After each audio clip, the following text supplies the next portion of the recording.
The summer that I got married to a Balinese girl in Bali was also the summer I spent researching trance as part of my graduate program at UC Berkeley. I gained audience in Bali with a trance master who used trance as part of his martial arts program, for which he was extremely widely known. To my delight, he agreed to do a demonstration with several of his students. "Yeah!" he shouted as he cast a spirit into them. One of them began to writhe around violently, frothing at the mouth and hissing. Another one swayed gently back and forth.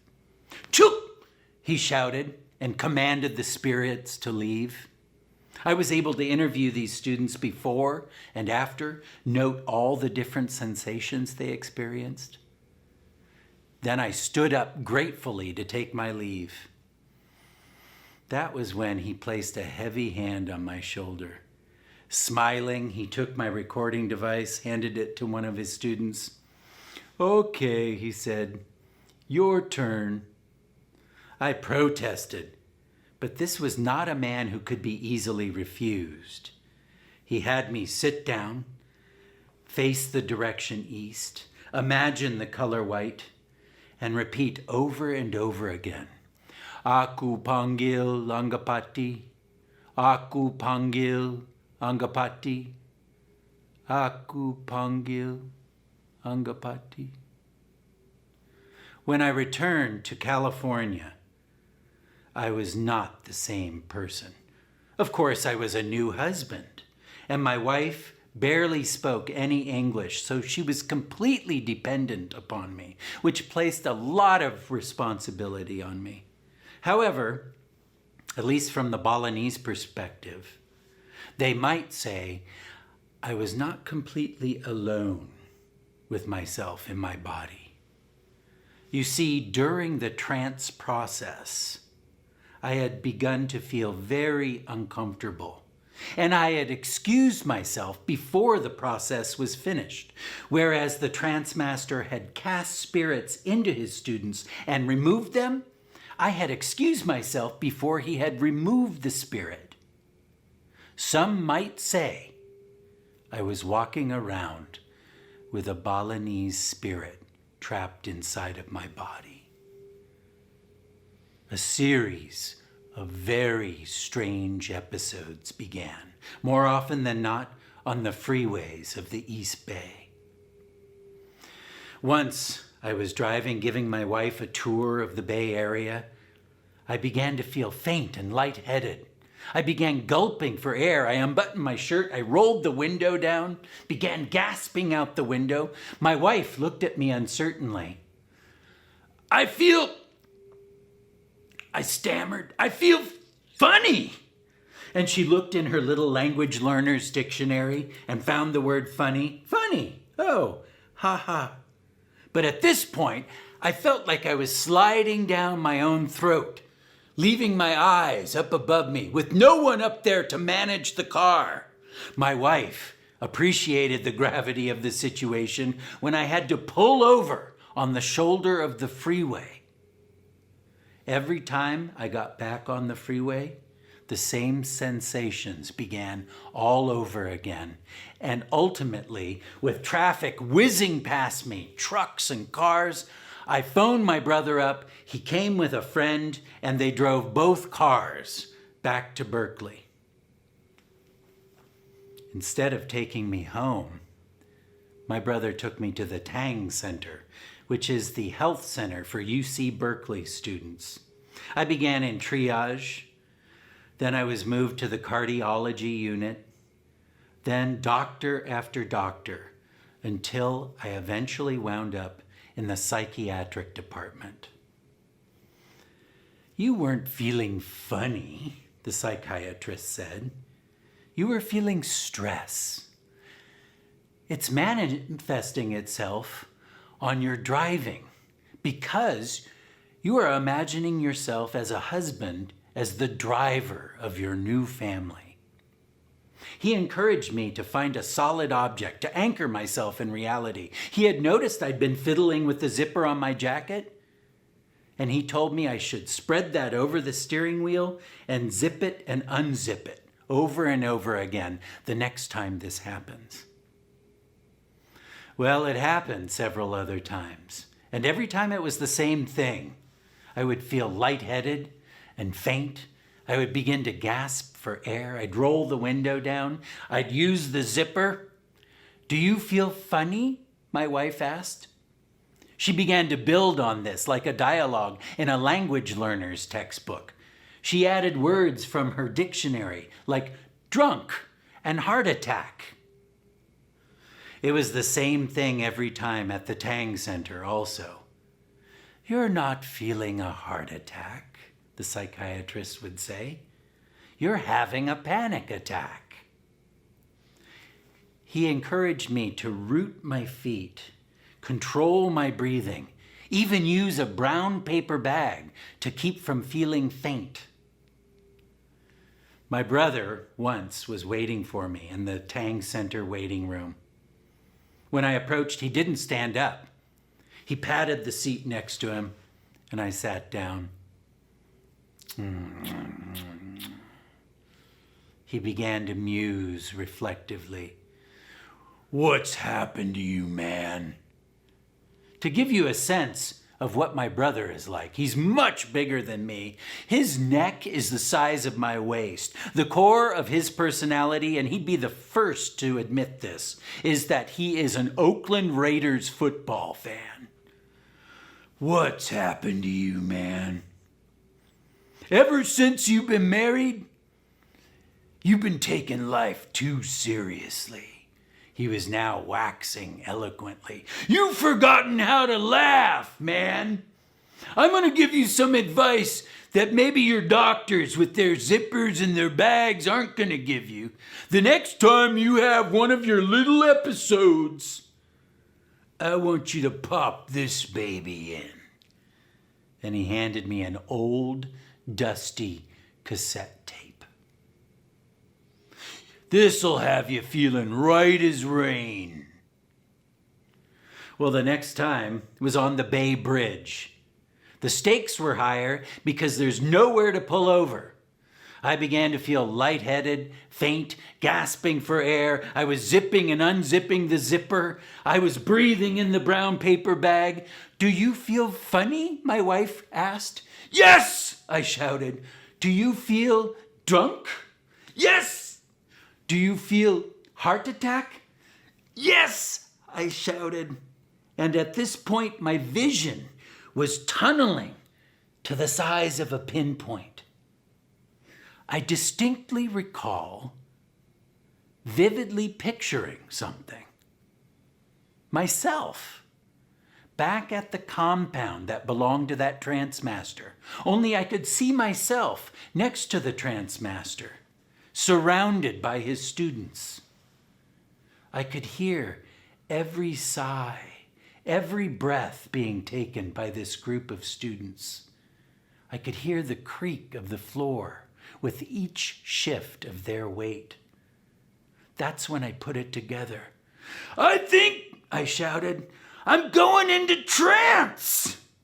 And that's when I remembered the cassette, and with my last shreds of consciousness, I jammed it into the car stereo, spun the volume up to max. I knew what this cassette was right away. It was from my childhood. I was probably 8. My brother was probably 6. There was a dinner party at our house. Another family had come over, another pair of siblings. The parents were upstairs having drinks by candlelight, laughing and talking. The kids were downstairs playing.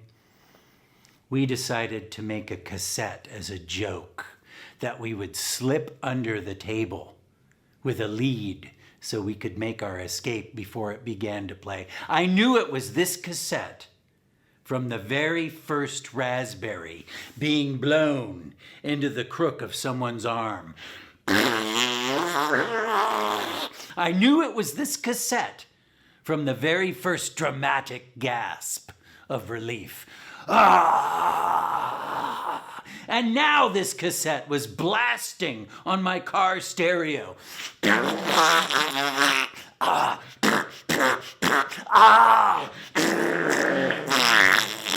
My wife began frantically searching for a word in her language learner's dictionary. It wasn't the cassette that did it. No. It was the expression on the woman's face as she drove past us. Traffic had been stacking up behind me as I was driving 10 miles an hour on the Bay Bridge. She had paused next to us, rolled the window down, presumably to shout some obscenity at me. Oh, what a sight we must have been. There I was, breathing into a brown paper bag. My wife was shouting, "Poo-poo! Is this poo-poo?" And of course, the symphony of flatulations was booming from my car stereo over the entire San Francisco Bay. "Oh my God," the woman mouthed. And I laughed. And then I don't remember a single thing after that. My wife informed me later that I had straightened up, accelerated to a respectable 55 miles an hour. When I got to the Treasure Island exit, I turned off, turned the car around, and headed back into Berkeley and drove all the way to our front door. This would have all been fine, and my wife was quite pleased that I had regained control of the car. Except she began to feel very, very badly during that drive. You see, I had begun to laugh. A laugh that she had never heard me do before or since this incident.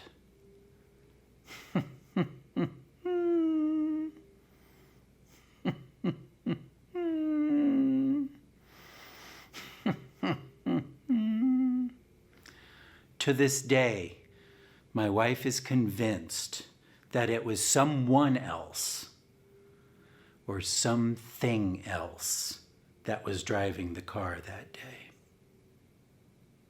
Total dissociation.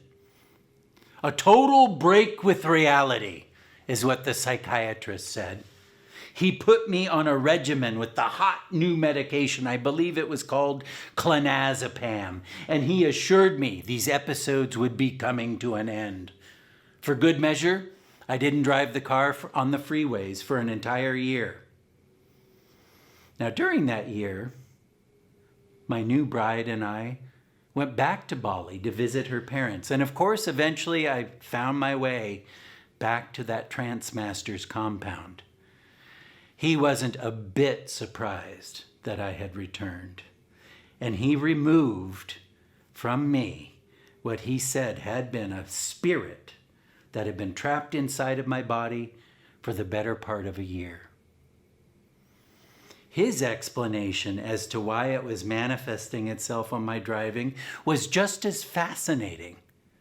Only it wasn't necessarily so much the driving that had done it. It was the direction that I was driving the car. You see, Angapati is a spirit of the East, and to be heading west was a violation of this spirit's sensibility. Indeed, every time I had had one of those episodes, I had been driving the car west. It's interesting how the same phenomenon can be viewed so differently from two different perspectives. Of course, we have the Western perspective of the psychiatrist, who saw this as something in need of suppression, lest it lead to further antisocial behavior. Of course, there's a perspective of the East, represented by the Balinese, who saw these episodes not necessarily as something negative, but as something potentially positive, and in some cases, intentionally sought after. I've been a high school teacher for about 20 years, and every year I've noticed an increase in the number of my students who suffer from panic disorders. It leads one to wonder whether or not this tiny island in the corner of the Indian Ocean, with their acceptance of episodes like this as something natural and something to which an entire social space is devoted, it leads one to wonder whether or not an island like this might not have something to teach us here in the West, where we prescribe disruptive and expensive medications to suppress these episodes at all cost. It's been 25 years since I first uttered those words, "I feel funny," on the freeway to my then new bride. Of course, she's now fluent in English. She formed the entire English language around those words: funny, drunk, heart attack. Me, I haven't experienced anything like the magnitude of those episodes on the side of the freeway. However, about 8 years ago, I did experience something akin to them when I began performing stories at larger and larger venues. I had stage fright, and it got so bad I might have stopped performing had I not simply learned to embrace it, to accept the fact that when I take the stage, that's what my audience is getting. Someone who's maybe behaving a little funny, almost like they're on the verge of a heart attack, or like they're a little drunk maybe. Or maybe what you're getting is somebody who's been possessed by a spirit. In this case, I'd like to think it's the spirit of storytelling. Thank you.